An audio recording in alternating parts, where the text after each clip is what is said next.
Today, we're going to deconstruct a pretty fascinating case study of a modern military conflict. But here's the twist. We're not focusing on the battlefield. We're diving into the information war.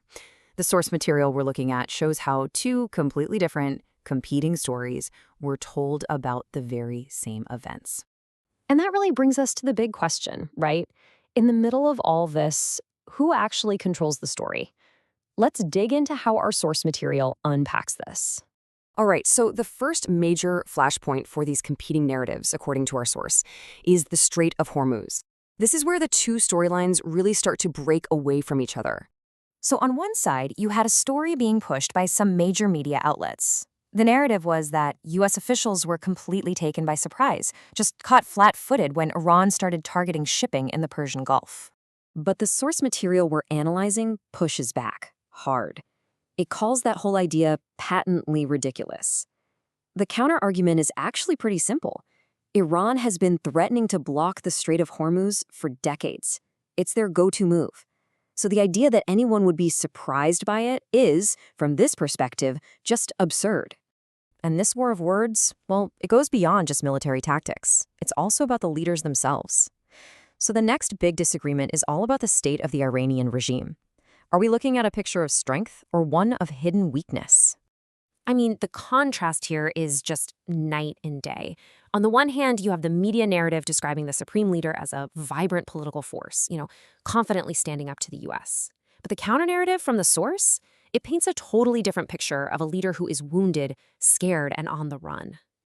So you might be wondering, what's the evidence for that claim? Well, the source points to what it calls a lack of proof of life. Think about it. We live in a world with cameras and microphones everywhere.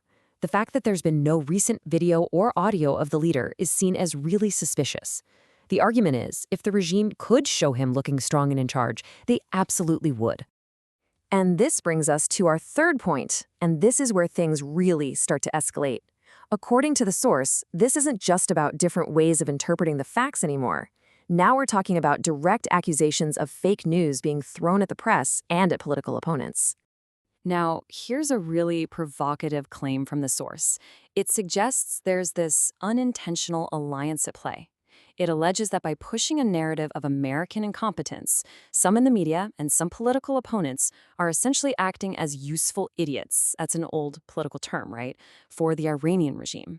And to make its case, the source points to statements just like this one, which is attributed to Senator Chris Murphy. This kind of quote, which paints the military action in such a negative light, is held up as Exhibit A of the very narrative that the source is criticizing. And then you set that against the administration's view, which is captured right here in this statement. The argument from this side is that the military action was actually a huge success, and that the press and political opponents are actively invested in America's failure, basically rooting against the country for political gain. So that leads to a pretty critical question. Why?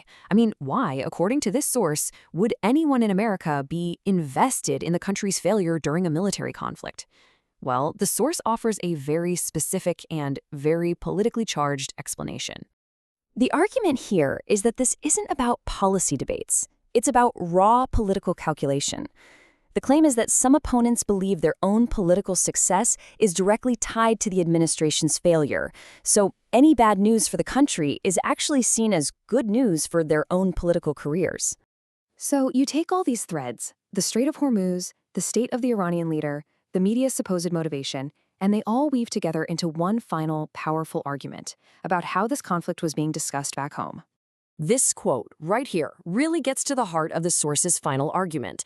The accusation is that, for some, domestic politics now comes before national interest, that bad news isn't just being reported anymore, it's being relished because it can be used as a political weapon. So ultimately, this analysis shows us that a conflict can be fought on two fronts, one with weapons and a whole other war fought with words.